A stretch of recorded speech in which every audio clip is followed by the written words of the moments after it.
أهلا بيكم. في لحظات في الحياة بتحس إن روحك بتتسحب منك، كأن في فجوة كبيرة اتفتحت في قلبك ومش بتتقفل.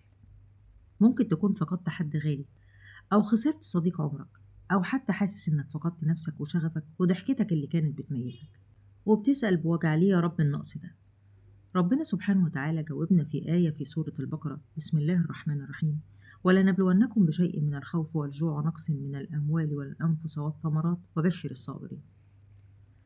النهاردة هنتكلم في معنى ونقص من الأنفس، وهقول لك ليه ربنا بينقص عشان يكمل، وإزاي الوجع ده هو بوابة الجبر.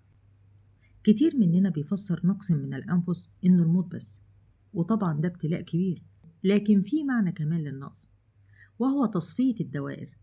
ربنا بينقص عدد الناس اللي حواليك عشان يغربل حياتك. في ناس وجودهم في حياتك نزيف لطاقتك، فربنا بيبعدهم نقصا في العدد لكنه زيادة في سلامك النفسي. ربنا بيبعد عنك حد كنت شايف إن حياتك مستحيلة من غيره، وربنا هنا سبحانه وتعالى بيحميك من خذلان أكبر قادم أنت مش شايفه. النقص هنا هو لطف خفي بيطهر طريقك للناس اللي شبهك بجد. نقص الذات لما بتفقد نفسك، دي بقى النقطة اللي بتوجعنا كلنا. ساعات النقص ده بيكون في نفسك أنت، بتحس إنك فقدت نفسك القديمة، نسختك القديمة اللي كانت قوية ومقبلة على الحياة. بتحس بنقص في طاقتك، في جمالك، في ثقتك بنفسك. ليه ربنا بيسمح بده؟ عشان تكتشف إنك كنت معتمد على قوتك الشخصية ونسيت قوة الله سبحانه وتعالى. ربنا بينقص من غرور النفس عشان يزود فيك روح اليقين. النقص ده هو هدم للنسخة الضعيفة عشان تبني جواك نسخة أصلب وأهدى وأقرب لله سبحانه وتعالى. التخلية قبل التحلية. مفيش إناء بيتملي وهو مليان أصلا. لو حياتك زحمة بأشخاص غلط وبأفكار قديمة وبشغف زائف، مفيش مكان للجديد. ربنا بينقص من دنيتك أشخاص أو فرص أو مشاعر عشان يفضي مكان. النقص ده هو عملية تهيئة لاستقبال عطايا أكبر. ربنا مش بياخد عشان يحرمك، ربنا بياخد عشان يوسع مكان للي يليق بمقامك الجديد اللي هو بيحضرك ليه.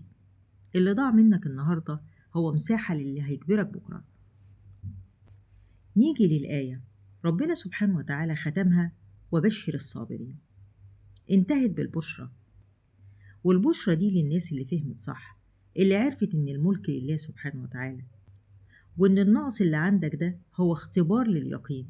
لما تقول إنا لله وإنا إليه راجعون، انت مش بتقولها للموت بس، انت بتقولها لكل نقص بيحصل في يومك. انت بتعلن انك واثق في الله سبحانه وتعالى ومسلم له التدبير، وان عوضه جاي ان شاء الله قريب. كل نقص في دنيتك هو زيادة في رصيد جبرك. اللي نقص منك النهاردة ربنا هيعوضك عنه بجبر ينسيك كل اللي فات. قولولي في التعليقات ايه اكتر نقص مريت بيه واكتشفت بعده انه كان بداية لفرصة احسن. انا سيلا، ودي قناتكم علم نفس الحياة، والفرج على الابواب ان شاء الله. شكرا.